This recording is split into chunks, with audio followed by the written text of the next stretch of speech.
नमस्ते विद्यार्थी मित्रों, આજના આ ધોરણ 10 ના નવા લેક્ચરમાં આપ સૌનું હાર્દિક સ્વાગત છે। આપણે જે ઉદાહરણ નંબર 4 સુધી જોયા હતા, હવે આપણે ઉદાહરણ નંબર 5 જોઈએ। તો કે ઉદાહરણ નંબર 5 ની અંદર શું આપેલા છે? આપણને બે પદ આપેલા છે। આપણે આગળના લેક્ચરમાં વાત કરી ચૂક્યા છીએ કે આપણી પાસે જો પ્રથમ પદ a અને સામાન્ય તફાવત d આપેલો હોય તો તમે આખી સમાંતર શ્રેણી લખી શકો છો। પરંતુ પહેલા અહીંયા આપણે જોઈએ તો આપણને એક પદ આપેલું છે, ત્રીજું પદ આપેલું છે। એ શું આપેલું છે? 5। એટલે કે a3 આપણને કેટલા આપેલા છે? 5 આપેલા છે।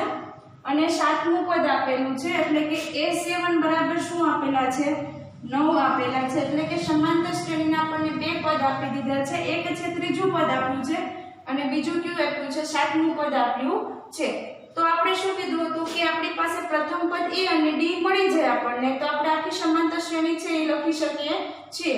તો આ બંને પદની મદદથી આપણે પહેલા શું મેળવવું પડશે? a અને d મેળવવા પડશે। તો કે a3 છે હું આવી રીતના લખી શકું a + 2d। a + 2d બરાબર કેટલા આવ્યા? 5। આ તમારું સમીકરણ નંબર 1 થઈ ગયું। અહીંયા જુઓ a7 છે એટલે એને શું લખીશું? a + 6d। a + 6d બરાબર આપણને કેટલા આપેલા છે? 9 આપેલા છે। આ તમારું સમીકરણ નંબર 2। એટલે કે આપણી પાસે બે સમીકરણ મળ્યા। એક શું મળ્યું આપણને? a + 2d બરાબર 5 મળ્યું અને બીજું શું મળ્યું આપણને? a + 6d બરાબર 9 મળ્યું। હવે આપણે શું કરવાનું છે? બંને સમીકરણનું આપણે સોલ્યુશન કરવાનું છે। બંને સમીકરણનું શું મેળવવાનું છે? ઉકેલ મેળવશું એટલે આપણને a અને d ની કિંમત મળી જશે। તો આપણે અહીંયા છે એને સૂત્રના કરતા બનાવીએ એટલે શું થશે? 5 માઈનસ અહીંયા 2d છે બરાબર ની આ બાજુ પ્લસ છે તો પેલી બાજુ કેવા થઈ જશે? માઈનસ। તો અહીંયા છે આપણને a ની કઈ કિંમત મળી? કેટલી મળી? 5 માઈનસ 2d મળી। આ જે કિંમત છે એ આપણે કેમાં મૂકશું? સમીકરણ નંબર 2 માં મૂકીશું। તો કે a = 5 માઈનસ 2d સમીકરણ 2 માં મૂકતા સમીકરણ 2 માં a ની કિંમત મૂકો, એની જગ્યાએ કેટલા મૂકવાના? 5 માઈનસ 2d। 5 માઈનસ 2d બરાબર 2d + 6d છે આપણી પાસે = કેટલા થશે? 9 થશે। ઓકે, માઈનસ પ્લસ શું થશે? માઈનસ અને મોટા પદની નિશાની 6 માંથી 2 જાય તો કેટલા વધશે? 4 અને કેવા આવશે? પ્લસ આવશે। 5 પ્લસ છે તો પેલી બાજુ કેવા થશે? માઈનસ થશે। એટલે 4d = શું આવશે? 9 માઈનસ 5। 4d = 4। 4 એ ગુણાકારમાં છે, સામે ભાગાકારમાં જશે એટલે d = કેટલા મળે છે આપણને? 1 મળે છે। d આપણને મળી ગયા, કેટલા મળ્યા? 1 મળ્યા। હવે આપણે શું મેળવવાનું છે? a।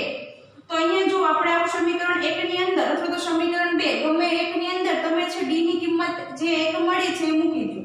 તો કે સમીકરણ 1 માં d = 1 મૂકતા d = 1 મૂકશો એટલે શું મળશે? તો કે 2 a + 2 * 1 એટલે કેટલા થશે? 2 = કેટલા આવશે? 5।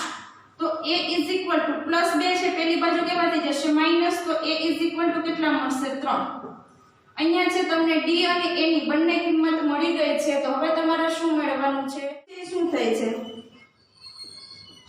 તો કે a + d a + 2d।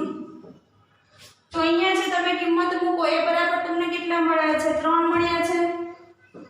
પછી d બરાબર 1 મૂકશો એટલે 3 ને કેટલા થશે? 4। પછી a + 2d છે, d ની જગ્યાએ 1 મૂકો, 2 * 1 એટલે 2, 3 ને 2 કેટલા થશે? 5। એવી રીતના તમારું આગળનું પદ કયું હશે?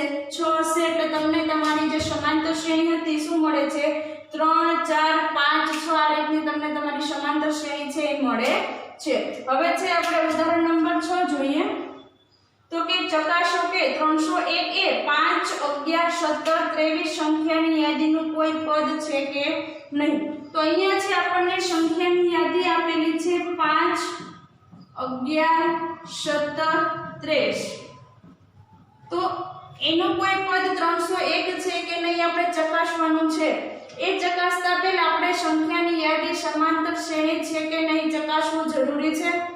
એ ચકાસવા માટે આપણે આગળ ઘણા બધા દાખલા શીખી ગયા છીએ કે આ સંખ્યાની યાદી છે સમાંતર શ્રેણી છે એ ચકાસવા માટે આપણે શું કરવું પડે? તો કે બે ક્રમિક પદ વચ્ચેનો શું લેવો પડે? તફાવત। અને એ તફાવત છે એ સમાન મળે તો એ જે યાદી છે એ કેવી છે તો કે સમાંતર શ્રેણી છે। આ 5 છે એ તમારી યાદીનું પ્રથમ પદ છે, આ બીજું પદ છે, આ ત્રીજું પદ છે અને આ ચોથું પદ છે। તો સૌપ્રથમ આપણે ચકાસીએ કે સમાંતર શ્રેણી યાદી છે, સંખ્યાની યાદી સમાંતર શ્રેણી છે કે નહીં। તો કે a2 - a1 11 - 6 કેટલા આવશે? 11 - 5 કેટલા આવશે? 6। a3 - a2 17 - 11 6। a4 - a3 23 - 17 કેટલા થશે? 6। તો અહીંયા છે બે ક્રમિક પદ વચ્ચેનો જે તફાવત છે તમને કેવો મળે છે? સમાન મળે છે। અહીં ak + 1 - ak હંમેશા સમાન રહે છે। તેથી આપેલી સંખ્યાની યાદી કેવી છે? સમાંતર શ્રેણી છે। હવે આ જે સંખ્યાની યાદી હતી આપણી સમાંતર શ્રેણી થઈ ગઈ છે। હવે આપણે નેક્સ્ટ શું ચેક કરવાનું છે કે 301 છે એ તમારી સમાંતર શ્રેણીનું કોઈ પદ છે કે નથી। તો આપણે લાસ્ટ લેક્ચરમાં શીખ્યા હતા કે તમને જ્યારે એવું કીધેલું હોય કે ચકાસો કે આપેલી સંખ્યા છે એ સમાંતર શ્રેણીનું પદ હશે કે નહીં, તો સૌપ્રથમ તમારે શું કરવાનું છે? પદને ધારી લેવાનું છે કે આ પદ છે એ સમાંતર શ્રેણીનું એનું પદ હશે। ધારો કે 301 એ સમાંતર શ્રેણીનું એનું પદ છે।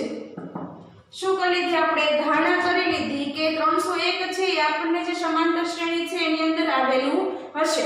એટલે શું થઈ ગયું? આપણી પાસે a = કેટલા છે? 5 છે। b = આપણને કેટલા મળ્યા? 6 મળ્યા।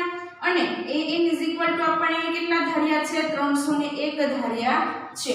હવે આપણે શું કરવાની છે? આપણું જે સૂત્ર છે સમાંતર શ્રેણીના n માં પદનું શું સૂત્ર છે? તો કે an = a + n - 1 * b। તો આપણી પાસે a ની કિંમત છે, a ની કિંમત છે અને d ની કિંમત પણ છે।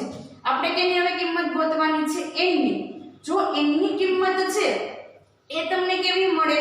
ધન પ્રાકૃતિક સંખ્યા એટલે કે પ્રાકૃતિક સંખ્યા મળે, ધન મળે।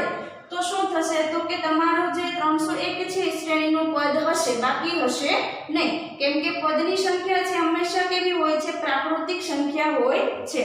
301 એની જગ્યાએ 301 મૂકીએ। એની કિંમત કેટલી આપેલી છે? 5 n - 1 અને d કેટલા આપેલા છે? 6 આપેલા છે। 5 છે આ પ્લસ છે તો આ બાજુ કેવા થઈ જશે? માઈનસ થઈ જશે। 6 ને ગુણાકાર કરી નાખો 6n - 6 -6 એટલે આ બાજુ કેવા થઈ જશે? +6 થઈ જશે। = શું આવશે? 6n આવશે। ઓકે, હવે અહીંયા જુઓ 6 અહીંયા સરવાળા બાદબાકી કરો। 301 6 માંથી 5 એક વધશે 301 ને કેટલા થશે? 302 = 6n। ઓકે, 302 6 ગુણાકારમાં છે, સામે ક્યાં જશે? ભાગાકારમાં। હવે જે અંશની સંખ્યા છે અને છેદની સંખ્યા છે બંને સંખ્યા કેવી છે? બેકી છે એટલે 2 વડે ભાગાશે। અહીંયા છે 3 ગુણ્યા કેટલા થશે? 2 થશે એટલે 2 કેન્સલ થશે અને અહીંયા આવશે 151 ગુણ્યા 2 એટલે 2 કેન્સલ થઈ જશે એટલે કેટલા આવશે? 151 ના છેદમાં 3। આપણે 3 ની છે વિભાજિતાની ચાવી જોઈ ગયા કે આંકડા જે આપેલા હોય એનો સરવાળો છે એ 3 વડે નિશેષ ભાંગી શકાય। તો એ સંખ્યાને આપણે 3 વડે નિશેષ ભાંગી શકીએ, જેથી તમારે આખું ભાગાકાર કરવાની જરૂર ના પડે, ડાયરેક્ટલી તમને ખ્યાલ આવી જાય। સરવાળો કરો 5 ને 1 6 ને 1 7 તો 7 ને છે આપણે 3 વડે નિશેષ ભાંગી શકતા નથી, તેથી આપણે આ સંખ્યાને પણ 3 વડે નિશેષ ભાંગી શકાશું નહીં। તો અહીંયા છે આ સંખ્યા આપણને કેવી મળે છે? અપૂર્ણાંક મળે છે। તો ક્યારે કોઈ પદ છે એ અપૂર્ણાંક હોય નહીં, પદની સંખ્યા ક્યારે અપૂર્ણાંક આપણને મળે નહીં, હંમેશા કેવી મળે? પ્રાકૃતિક સંખ્યા। આપણી જે સમાંતર શ્રેણી છે એની પદની સંખ્યા આપણે ક્યાંથી લઈએ છીએ? 1 થી। પહેલું પદ, બીજું પદ, ત્રીજું પદ, એમાં કઈ અપૂર્ણાંક આવતો નથી તો 0 આવતો નથી તેથી આપણે કહી શકીએ કે 301 છે એ આપણને શું છે આપણી સમાંતર શ્રેણીનું પદ નથી અહીં n ની કિંમત પ્રાકૃતિક નથી તેથી 301 એ આપેલી સમાંતર શ્રેણીનું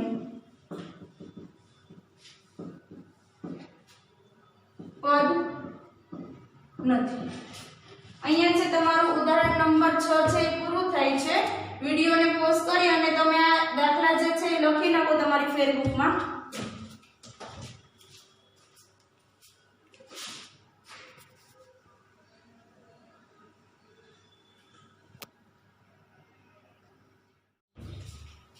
વિદ્યાર્થી મિત્રો હવે આપણે ઉદાહરણ નંબર 7 જોઈએ કે બે અંકની કેટલી સંખ્યાઓ 3 વડે વિભાજ્ય હશે। એટલે કે બે અંક વાળી જે સંખ્યાઓ હોય છે એમાંથી 3 વડે વિભાજ્ય હોય એવી કેટલી સંખ્યાઓ આપણને મળે। તો સૌપ્રથમ આપણે એ જોઈએ કે 3 વડે વિભાજ્ય હોય એવી કઈ નાનામાં નાની કઈ સંખ્યા છે આપણને મળે। તો 3 1 3 તો 3 છે એ કેવું છે એક આંકડા વાળી સંખ્યા છે। 3 2 6 એ પણ કેટલા વાળી છે એક આંકડા વાળી છે।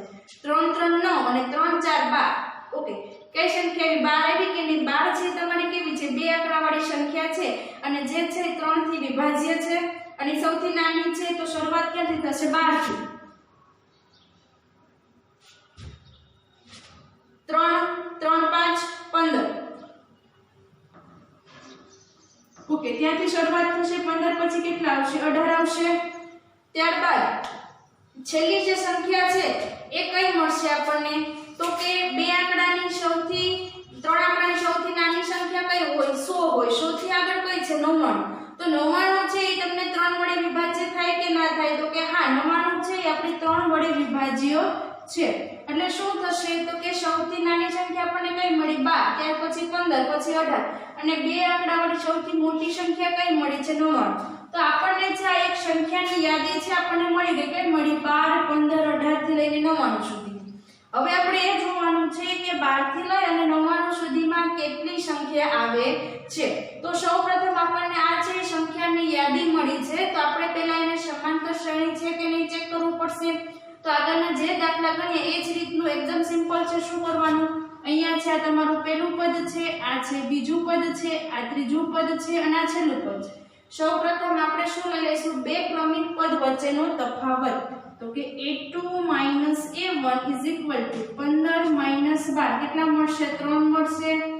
a3 - a2 18 - 15 કેટલા મળશે 3 મળશે।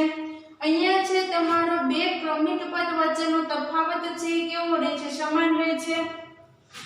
અહીં ak + 1 - ak હંમેશા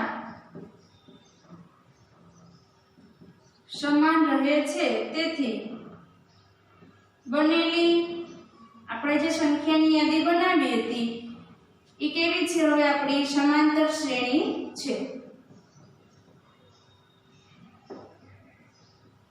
તથા b = આપણને અહીંયા કેટલા મળ્યા છે 3 મળે છે। ઓકે હવે છે આપણે શું ચેક કરવાનું છે કે કેટલી સંખ્યા છે આપણે બે અંકની કેટલી સંખ્યા છે આપણે 3 વડે વિભાજ્ય છે તે। હવે આ છેલ્લું પદ જે તમારું છે શું છે 99 છે કે નહીં એ 99 જે પદ છે એ આપણે મેળવી લઈએ કે કેટલામું પદ છે તો શું થઈ જશે છેલ્લું પદ છે એટલે જેટલામું પદ હશે એટલું પહેલેથી એટલી સંખ્યા આવેલી હશે કે નહીં હોય। એટલે હવે આપણે શું કરવાનું છે કે 99 જે છે એ કેટલામાં નંબરનું પદ છે એ જેટલા નંબરનું પદ આવશે એટલી તમારે 3 વડે વિભાજ્ય એવી બે આંકડા વાળી સંખ્યા હશે। તો ધારો કે આપણે n નું પદ ધારી લઈએ ધારો કે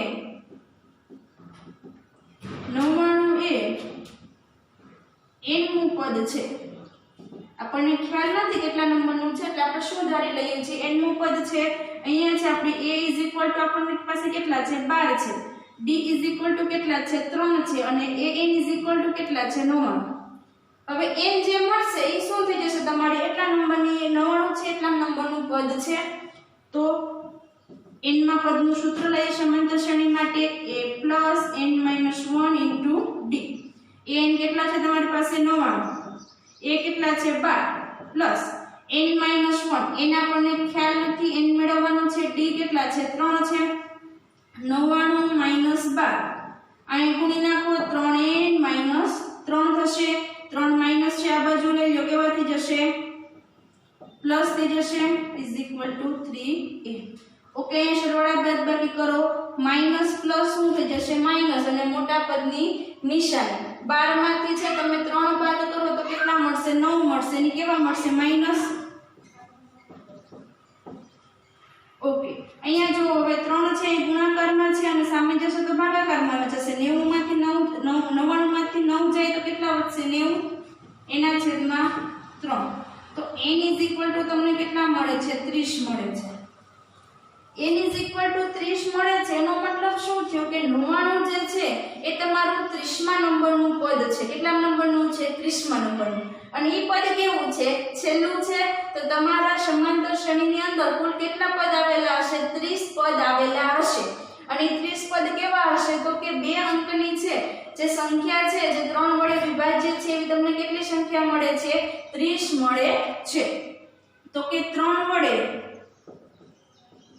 વિભાજ્ય હોય તેવી 2 અંકની 30 સંખ્યા મળે છે. કેટલી મળી 30 સંખ્યા, એટલે કે 2 અંક વાળી છે આપણને 3 વડે વિભાજ્ય હોય એવી કેટલી સંખ્યા મળી છે આપણને 30 સંખ્યા મળી છે. અહીંયા છે તમારું ઉદાહરણ નંબર 7 છે એ પૂર્ણ થાય છે. હવે ઉદાહરણ નંબર 8 છે અને હાલ પૂરતું આપણે અહીંયા સ્કીપ કરીએ છીએ અને ડાયરેક્ટ છે આપણે ઉદાહરણ નંબર 9 અને 10 ગણીશું. કેમ કે ઉદાહરણ 8 છે એની થિયરી છે આપણે નેક્સ્ટ લેક્ચરમાં ભણીશું. પહેલા છે આપણે ઉદાહરણ નંબર 9 જોઈ લઈએ. અહીંયા છે તમને 1000 ની રકમ 8% વાર્ષિક સાદા વ્યાજ પર મૂકવામાં આવે છે. એટલે કે 1000 રૂપિયા છે 8% લેખે આપણે વાર્ષિક વ્યાજ તરીકે મૂકીએ છીએ. દરેક વર્ષને અંતે મળતા વ્યાજની ગણતરી કરો. એટલે કે દરેક વર્ષને અંતે તમને કેટલું વ્યાજ મળે છે એની ગણતરી તમારે કરવાનું છે. સાદું વ્યાજ છે એટલે આપણે કેવા વ્યાજની ગણતરી કરવાની છે સાદા વ્યાજની. ત્યારબાદ શું કીધું છે શું આ વ્યાજ સમાંતર શ્રેણી બનાવે છે. ટોટલ આ એક રકમની અંદર 3 પ્રશ્ન પૂછવામાં આવ્યા છે. પહેલો પ્રશ્ન શું છે કે આપણે વ્યાજની ગણતરી કરવાની છે દરેક વર્ષને અંતે. બીજો પ્રશ્ન શું છે આપણને જે વ્યાજ મળે છે સમાંતર શ્રેણી છે એટલે આપણને જે સંખ્યાની યાદી મળશે એનું આપણે શું કરવું પડશે સમાંતર શ્રેણી ચેક કરવું પડશે કે છે કે નથી. ત્યારબાદ ત્રીજો પ્રશ્ન છે જો હા સમાંતર શ્રેણી રચતી હોય તો આપણે શું કરવાનું છે 30 વર્ષના અંતે મળતા વ્યાજની ગણતરી કરવાની છે. એટલે કે 30 વર્ષના અંતે કેટલું વ્યાજ આપણને મળશે એની આપણે ગણતરી કરવાની છે. તો સૌપ્રથમ આપણે શું કરવું પડશે તો કે વાર્ષિક સાદા વ્યાજ એક વર્ષના અંતે કરવું પડશે. આ દાખલો ગણતા પહેલા સાદું વ્યાજ આવે છે એટલે આપણને સાદા વ્યાજનું સૂત્ર આવડવું જરૂરી છે. જો આપણને સાદા વ્યાજનું સૂત્ર ન આવડતું હોય તો આપણે દાખલો આગળ ગણી શકીએ નહીં. તો સાદા વ્યાજનું સૂત્ર શું થાય I = શું થશે PRT ના છેદમાં 100. ઓકે, હવે જો અહીંયા P તમને કેટલા આપેલા છે તમારી જે રૂપિયા આપેલા છે કેટલા આપેલા છે P બરાબર તમને 1000 રૂપિયા આપેલા છે. R એટલે શું થાય વ્યાજનો દર કેટલા ટકા આપેલો છે 8%. R = કેટલા ટકા આપેલ છે 8%. હવે T છે તો T છે તમે જ્યારે એક વર્ષના અંતે ગણશો ત્યારે T તમારો કેટલો આવશે 1 આવશે એક વર્ષના અંતે. પછી બીજા વર્ષ માટે ગોતશો ત્યારે 2 આવશે. ત્રીજા વર્ષ માટે ગોતશો ત્યારે શું આવશે 3 આવશે. તો T છે તમે જે વર્ષના અંતે ગણતા હશો એ રીતના તમારે વર્ષ લેતું જવું પડશે. અહીંયા T આપણે પહેલા વર્ષ માટે ગોતશું ત્યારે 1 લેશું, પછી 2 લેશું, પછી 3 અને પછી કેટલા લેશું 4. તો આપણે જે પહેલો પ્રશ્ન છે તરફ આગળ વધીએ કે દરેક વર્ષને અંતે મળતા વ્યાજની ગણતરી કરવાની છે. તો સૌપ્રથમ છે આપણે પહેલા વર્ષને અંતે ગણીએ તો કે પ્રથમ વર્ષને અંતે સાદું વ્યાજ બરાબર શું થશે PRT ના છેદમાં 100 થાય એટલે આપણે P ની જગ્યાએ કેટલા મૂકશું હવે 1000, R ની જગ્યાએ 8 અને T ની જગ્યાએ કેટલું આવશે એક વર્ષને અંતે કરીએ છીએ એટલે P બરાબર કેટલા આવશે 1 આવશે. એના છેદમાં કેટલા આવશે 100. આ બંને શૂન્ય છે કેન્સલ થશે કેટલા આવશે 80 આવશે. એટલે કે પ્રથમ વર્ષને અંતે છે તમને સાદું વ્યાજ કેટલું મળે છે 80 રૂપિયા મળે છે। હવે છે આપણે બીજા વર્ષને અંતે છે સાદું વ્યાજ મેળવીશું। બીજા પદને અંતે સાદું વ્યાજ મેળવીશું ત્યારે આપણું p છે કેટલું રહેશે 8 1000 જ રહેશે, r છે 8% રહેશે, t કેટલાથી જશે 2 થી જશે કેમ કે આપણે બીજા વર્ષને અંતે લઈએ છીએ એટલે બીજા વર્ષના અંતે સાદું વ્યાજ બરાબર PRT ના છેદમાં 100। p કેટલું છે 1000, ઓકે, r કેટલું છે 8 અને t હવે કેટલા લેવાના છે 2 એના છેદમાં 100। આ બંને શૂન્ય છે કેન્સલ થશે, 8 2 16 કેટલા રૂપિયા મળશે તમને 160 રૂપિયા। ત્યારબાદ હવે આપણે ત્રીજા વર્ષને તમારે છે જ્યારે સમાંતર શ્રેણી કે સંખ્યાની યાદી બનાવવાની હોય તો પ્રથમ 3 પદ આવે ત્યાં સુધી આપણે ગણતરી કરવાની રહેશે। ત્રીજા વર્ષને અંતે સાદું વ્યાજ બરાબર PRT ના છેદમાં 100 1000 એને ગુણ્યા 8 એને ગુણ્યા 3 એના છેદમાં કેટલા આવશે 100। આ બંને છે કેન્સલ થશે, 8 3 કેટલા આવશે 240 રૂપિયા છે। તમને શું મળે છે અહીંયા ત્રીજા વર્ષની અંતે વ્યાજ મળે છે। તો અહીંયા છે આપણી એક સંખ્યાની યાદી બની ગઈ, કઈ મળી ગઈ તો કે 80 160 અને 240। એટલે પહેલો પ્રશ્ન તો અહીંયા પૂરો થાય છે આપણો। શું હતો કે તમારે જે વ્યાજની ગણતરી કરવાની હતી અને સંખ્યાની યાદી બનાવવાની હતી, આપણે અહીંયા વ્યાજની ગણતરી થઈ અને સંખ્યાની યાદી પણ બની ગઈ છે। હવે અહીંયા સુધી કામ પૂરું થઈ ગયું। આગળ વધો, શું કીધું છે, શું આ વ્યાજ સમાંતર શ્રેણી બનાવે છે, શું આપણે જોવાનું છે હવે કે આપણને જે સંખ્યાની યાદી બનાવેલ મળી છે, જે બનાવી આપણે એ છે સમાંતર શ્રેણી છે કે નથી। તો આ ચેક કરવા માટે આપણે શું કરશું તો કે બે ક્રમિક પદ વચ્ચેનો શું લેશું સામાન્ય તફાવત। જો સમાન આવશે તો સમાંતર શ્રેણી છે, બાકી નથી। આ છે તમારું યાદીનું પહેલું પદ, આ છે બીજું પદ અને આ છે ત્રીજું પદ। તો a2 - a1 160 - 80 કેટલા મળશે 80। a3 - a2 240 - 160 કેટલા મળશે 80। અહીંયા જો બે ક્રમિક પદ વચ્ચેનો જે તફાવત છે એ કેવો મળે છે તમને સમાન મળે છે, એટલે કે આ સંખ્યાની યાદી છે કેવી છે તો કે સમાંતર શ્રેણી છે। અહીં ak + 1 - ak હંમેશા સમાન રહે છે, તેથી બનેલી સંખ્યાની યાદી સમાંતર શ્રેણી છે। અને d કેટલા મળે છે 80 મળે છે। ઓકે, અહીંયા છે સમાંતર શ્રેણી છે એ પણ ચેક થઈ ગયું, ચેક થઈ ગયું, ચકાસવાનું તો ચકાસાઈ ગયું। હવે આગળ વધો, જો હા એટલે કે જો સમાંતર શ્રેણી બનતી હોય તો 30 વર્ષના અંતે મળતા વ્યાજની ગણતરી કરો। એટલે કે 30 વર્ષ પૂરા થાય 30 વર્ષના અંતે સાદા વ્યાજ કેટલું થશે આપણે ગણતરી કરવાની છે કે કુલ આપણે કેટલું વ્યાજ આપણને મળશે। એના માટે n બરાબર આપી દીધા 30 વર્ષ, d બરાબર કેટલા છે 80 અને a બરાબર પણ કેટલા છે 80 છે આપણી પાસે। શ્રેણીનું પ્રથમ પદ શું છે 80 છે। આપણે શોધવાનું શું છે a શોધી લેવાનો, એટલે તમારો દાખલો છે અહીંયા પૂરો થઈ જશે। શું શોધવાનું છે અહીંયા a તમારી સમાંતર શ્રેણીનું n નું પદ એટલે કે 30મું પદ શું આવતું હશે આપણે શોધવાનું છે। તો કે n = સમાંતર શ્રેણીના n ના પદનું સૂત્ર શું થાય છે તો કે a + n - 1 * d। ઓકે, અહીંયા છે n આપણે મેળવવાનું છે, a કેટલો આપ્યો છે 80, n કેટલા છે 30 છે, 30 - 1 અને d કેટલા છે આપણી પાસે 80 છે। 80 + 30 - 1 કેટલા થશે 29 થશે, એને ગુણ્યા 80। ભાગુ સભાના નિયમ અનુસાર પહેલા શું કરવાનો થશે ગુણાકાર અને પછી શું કરવાનો થશે સરવાળો। 80 + 29 * 8 કરો, 9 8 72 2 વધી કેટલી આવશે 7, 8 2 16 16 ને 7, 16 ને 4 20, 20 ને 3 કેટલા થશે 23, 2320 મળ્યા। આ બંનેનો સરવાળો કરો, 0 + 0 એટલે 0, 8 + 2 એટલે 10, 3 ને 1 4 અને 2, તો 30 વર્ષના અંતે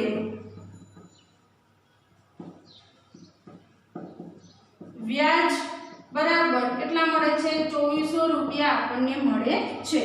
તો આપણો જે ઉદાહરણ નંબર 9 હતો એની અંદર આપણે શું કર્યું કે આપણને જે વ્યાજની ગણતરી કરવાની કીધી હતી દરેક વર્ષની અંતે, એ પહેલા આપણે 3 વર્ષ માટે છે વ્યાજની ગણતરી કરી, એના ઉપરથી આપણને એક સંખ્યાની યાદી મળી। કોની યાદી મળી? સંખ્યાની, કે જે શું હતું વ્યાજ હતું। એને આપણે શું પછી ચેક કર્યું કે સમાંતર શ્રેણી છે કે નહીં, એટલે આપણે સમાંતર શ્રેણી બન્યા પછી આપણે શું કરવાનું હતું કે 30 વર્ષના અંતે છે એનું વ્યાજ કેટલું થાય છે અને એની આપણે ગણતરી કરી n વાળા જે સૂત્ર હતું સમાંતર શ્રેણીના n માં પદ વાળું જે સૂત્ર હતું એના મદદથી, અને આપણને કેટલું મળે છે 2400 રૂપિયા મળે છે। અહીંયા છે તમારું ઉદાહરણ નંબર 9 જે છે એ કમ્પ્લીટ થાય છે। હવે છે આપણે વિદ્યાર્થી મિત્રો ઉદાહરણ નંબર 10 ગણીશું। તો કે એક ખેતરની અંદર છે એક ક્યારો, આપણે કહીએ ને ક્યારો બનાવ્યો હોય, કે ક્યારાની અંદર આપણે કેટલાક ગુલાબના છોડ વાવ્યા છે। હવે રેન્ડમલી નથી વાવેલા કે કઈ વાવી દીધું કહે છે, એક ફિક્સ સંખ્યા અનુસાર છે આપણે એક લાઈન હારની અંદર છે બધાય ગુલાબના છોડ વાવેલા છે। શું છે રકમ જોઈએ હવે કે ફૂલોની એક ક્યારીમાં પ્રથમ હારમાં 23 ગુલાબના છોડ છે, એટલે કે પહેલી જે હાર છે પહેલી લાઈન એની અંદર છે ક્યારી એટલે કે આખું એક ક્યારા જેવું બનાવવામાં આવ્યું છે, એની અંદર પ્રથમ હારની અંદર છે 23 ગુલાબના છોડ છે। આપણે છે જે આંકડો આપણને મળતો જાય છે આંકડા અનુરૂપ છે આપણે શું બનાવતા જઈએ, એક સંખ્યાની યાદી બનાવતા જઈએ।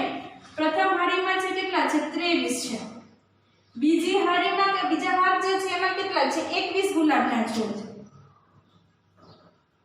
ત્રીજી હારમાં કેટલા છે 19 છે ગુલાબના છોડ છે, અને છેલ્લી હારમાં ચોથી હાર નથી આપી ડાયરેક્ટ કઈ આપી દીધી છે આપણને છેલ્લી હાર આપી દીધી છે, એની અંદર કેટલા છે 5 છે। તો આખું જે ક્યારી હશે એની અંદર કેટલી હાર હશે ગુલાબના છોડની કેટલી હાર હશે આપણે ગણવાની છે। તો આપણને એક સંખ્યાની યાદી મળી છે, શું મળી છે 23 21 19 અને અહીંયાથી ડાયરેક્ટ છેલ્લું પદ આપણને 5 આપ્યું છે। તો સૌપ્રથમ પેલું જ્યારે સંખ્યાની યાદી આપેલી હોય તમને એમ ના કીધેલું હોય, આપણે આગળ આ વિશે ચર્ચા કરી ગયા છીએ કે આપણને એવું નથી કીધેલું કે સમાંતર શ્રેણી છે, તો સૌપ્રથમ આપણું શું કરશે આપણું કહેવાનું છે તો કે આપણે સમાંતર શ્રેણી છે કે નહીં ચકાસવાનું છે। ચકાસવા માટે એકદમ ઈઝી શું કરવાનું છે તો કે બે ક્રમિક પદ વચ્ચેનો તફાવત લ્યો।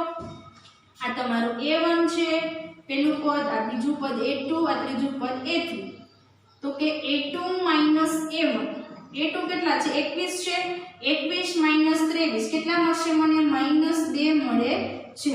હવે શું કરશું a3 - a2, a3 - a2, a3 કેટલા છે 19, 19 - 21 કેટલા મળશે -2।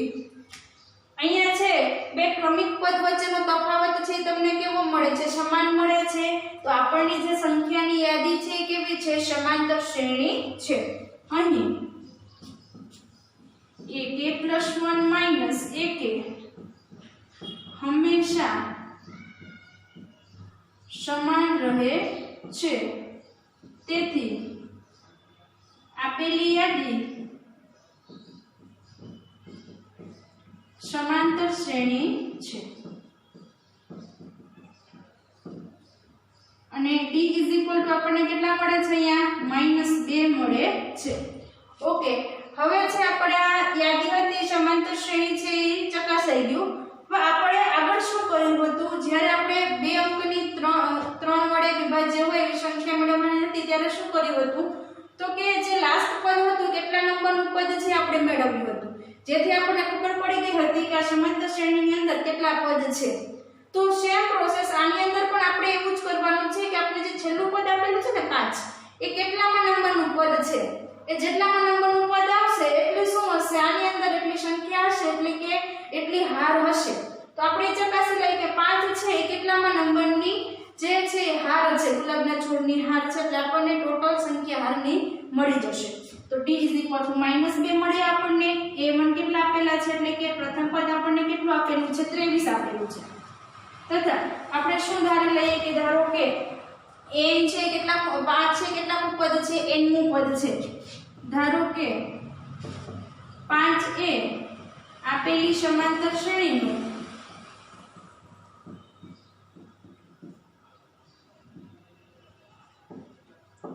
n મું પદ છે, એટલે an શું થશે? 5 થશે. હવે આપણે શું ગોતવાની છે? n ની કિંમત ગોતવાની છે. n ની જે કિંમત આપણને મળશે એટલાનું પદ છે એ 5 હશે, એટલે છેલ્લું પદ છે એટલે છેલ્લી હાર હશે, એટલે એટલી શું હશે? ગુલાબના ક્યારીની અંદર ગુલાબના છોડની હાર હશે. આપણું સમાંતર શ્રેણીનું n ના પદનું સૂત્ર શું છે કે an n a + n - 1 * d. આપણી પાસે an કેટલા છે? 5 છે, a કેટલા છે? 23 છે, પ્લસ n - 1 n આપણી પાસે છે નહીં, અને d કેટલા છે? -2 છે. હવે અહીંયા જો આ 23 છે, આ બાજુ પ્લસ છે, આ બાજુ કેવા થઈ જશે? માઈનસ. એટલે 5 - 23 બરાબર -2 છે, અંદર ગુણો એટલે શું થશે? -2n. અને માઈનસ માઈનસ પ્લસ થશે, 2 ગુણ્યા એટલે કેટલા આવશે? 2 આવશે. ઓકે. હવે જો અહીંયા છે +2 છે, આ બાજુ કેવા થઈ જશે? માઈનસ. એટલે -5 - 23 - 2 બરાબર શું આવશે? -2n. હવે છે આને આપણે સરવાળા બાદબાકી કરીએ. માઈનસ માઈનસ શું થશે? પ્લસ થશે. 23 ને 2 કેટલા થશે? 25 થશે. એટલે 5 માઈનસ કેટલા થશે? 25 -2a. પ્લસ માઈનસ માઈનસ મોટા પદની નિશાની, 25 માંથી 5 જાય તો કેટલા વધે? 20, પણ કેવા આવશે? -2n. ઓકે. -2 છે એ ક્યાં છે? n સાથે ગુણાકારમાં છે, બરાબર ને આ બાજુ આવશે તો ક્યાં આવશે? ભાગાકારમાં આવશે. તો -20 ના છેદમાં કેટલા આવશે? -2. અહીંયા જો માઈનસ માઈનસ શું થઈ જશે? પ્લસ થઈ જશે, અને અહીંયા છેદ ઉડશે એટલે કેટલા આવશે? 10. તો n બરાબર તમને કેટલા મળે છે? 10 મળે છે. એટલે કે 5 છે એ કેટલામા નંબરનું પદ હશે? તો કે 10મા નંબરનું પદ હશે. 10મા નંબરનું પદ હોય એટલે કે 5 છે કેવું છે? છેલ્લું પદ છે. એટલે ટોટલ એની અંદર કેટલા પદ હશે? 10 હશે. એટલે એનો મતલબ શું થાય છે કે ગુલાબના છોડની ક્યારીની અંદર કેટલી હાર હશે? તો કે 10 હાર હશે. ક્યારીમાં ગુલાબના છોડની 10 હાર હશે. અહીંયા છે તમારું ઉદાહરણ નંબર જે 10 છે એ કમ્પ્લીટ થાય છે. હવે છે આપણે નેક્સ્ટ લેક્ચરમાં જે આપણને છેલ્લેથી પદ સમાંતર શ્રેણીનું અત્યાર સુધી શું કર્યું? આપણને જે પદ મેળવવાનું કીધું હતું મેળવ્યું હતું. હવે આપણે છેલ્લેથી આટલાનું પદ કે છેલ્લેથી પદ જે મેળવવાનું કીધું હોય એના વિશેની થિયરી અને સ્વાધ્યાય 5.2 માં આપણે આગળ વધીશું.